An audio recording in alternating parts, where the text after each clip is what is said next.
May 28th last year, approximately 10 months ago, Ken Edwards went out that evening out to Detroit to meet a friend of his. And they met up to watch a basketball game. I believe it was a playoff game for the Pistons. And while they were watching the game, between about 8:15 and 11:30, he had 3 Bud Lights. Then from there, they leave that bar. They go to a club entrance. And there the club open until 2. And through this next couple hours, drinks an additional 3 beers. And then him and his friend stay after out in the parking lot, chat, catch up with each other. And about 3 o'clock or so, he leaves and heads back home. And heading back home, he gets off the Fisher Freeway out to the lodge. He lives out in Novi. And they're doing some construction. The entrance ramp is backed up.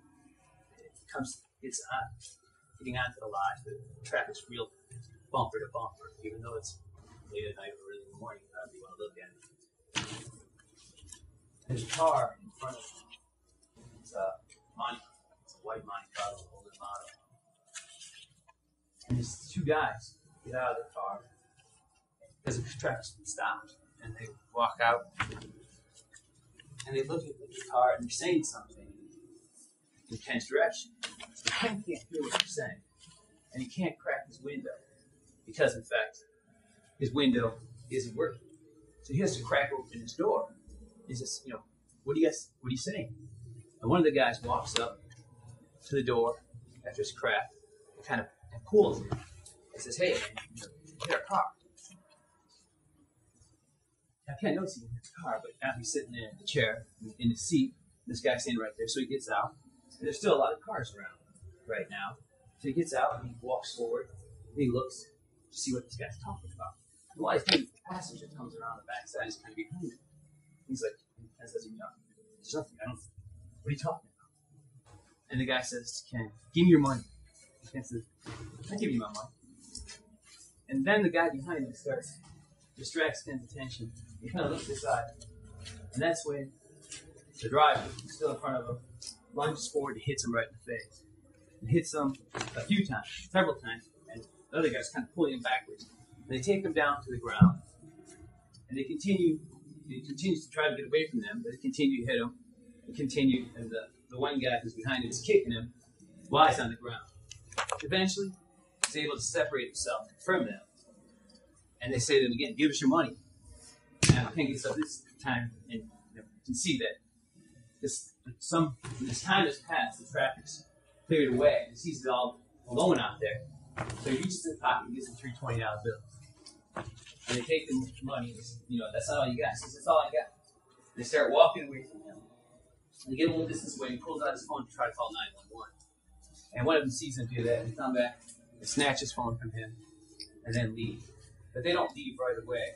They wait for Ken to leave, and he does. He's heading north on the Lodge Freeway, and you can see them. You can see these 2. You can see this car behind him in his rearview mirror, and so he normally would go off on 8 Mile, but he didn't. You can see them, so he could wait until they weren't behind him anymore. He gets off on 10 Mile to head back to Novi because 696, of course, to be the quickest way, is under construction. This time it's not able to take 696. Comes up to the light at Evergreen, 10 Mile, and opens the door at that light, and leans out and spits out the door because his window is open, because he's bleeding inside his mouth. He's looking in the mirror, trying to see the extent of his injuries. And then the light changes, and he goes up to the next light at Monster in 10 Mile. And again, because of the blood in his mouth, he opens the door again, leans out, and spits out. And unfortunately for him, that's when Officer Wysocki, the Southfield Police Department, sees him doing that, and that draws Officer Wysocki's attention. And so Wysocki turns around and starts following him. And the prosecutor only showed me a little clip there. Fortunately, there's a video camera in Officer Wysocki's car, because what it shows is Ken driving straight down the center of his lane. And that's real important because we kind of talked to you a little about voir dire, about Because Waisaki's going to say, because he's already testified to it under oath, that's how I know he's going to say it, that Ken's swerving on the roadway. And it's not what the video shows. But Waisaki follows him. Waisaki says that Ken's doing 70, and Ken's actually doing about 52. And there's already been testimony to that effect. So we know that. And then Waisaki hits his lights and pulls Ken over. And Waisaki's going to testify Ken pulls over in a normal fashion. Doesn't drive on, or not see the lights. Pulls over, doesn't hit the curb. Right on the side of 10 Mile Road, where you saw that video, the camera shot there. And you'll see on the video, about 9 minutes goes by before Officer Waisaki even starts doing any kind of field dexterity, what it calls field sobriety test. For the first 9 minutes, Ken's trying to tell him what's just happened to him. Ken's trying to tell him, how he's just been jumped and robbed. But Waisaki is just not interested in hearing about that, because Ken did tell him he did drink some beers, and he smelled. I'm sure he could smell some odor of intoxicants, but that's all that Waisaki was interested in. And so that's when you'll see 9 minutes goes by before he has him do any of these field sobriety exercises. And by Waisaki's own admission, and again, you can hear expert testimony on this too, and that's from Dr. Simpson, that saying the alphabet from A to T doesn't have any relationship, or A to S, and stopping at T instead of S doesn't have any relationship to being intoxicated or being able to drive. Just an observation of his. It just shows whether you can say the alphabet from A to T, under those unique circumstances.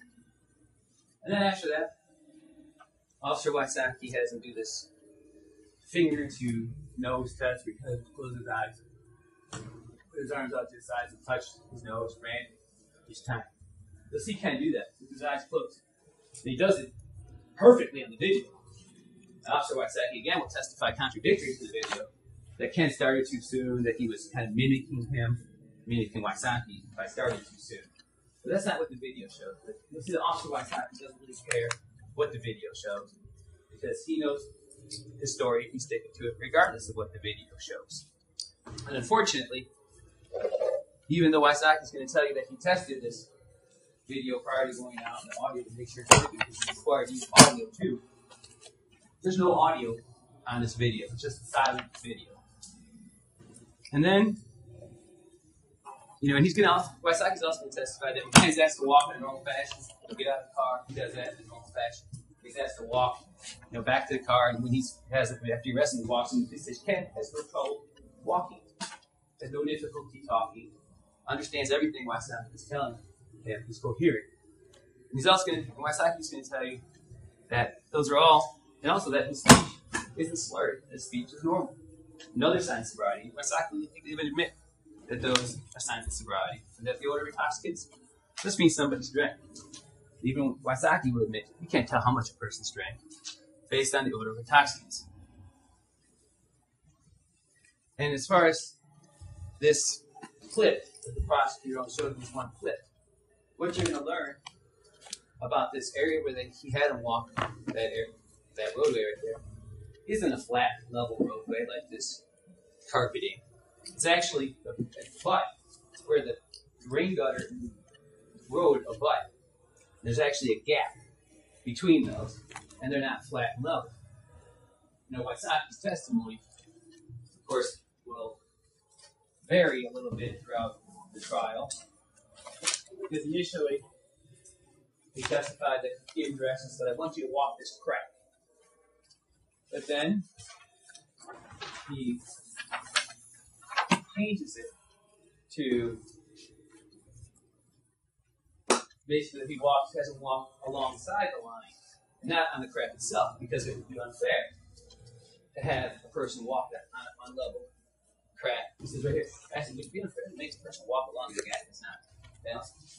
Winded, that is correct. And then it's testified two contrary ways. Like, which one is it? Which one is it? This is a very important case.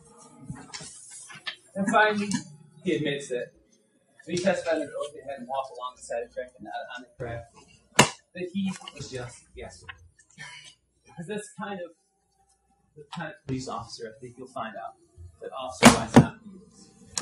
One that thinks it's okay to guess if he doesn't know the answer, or it might help the prosecutor's case.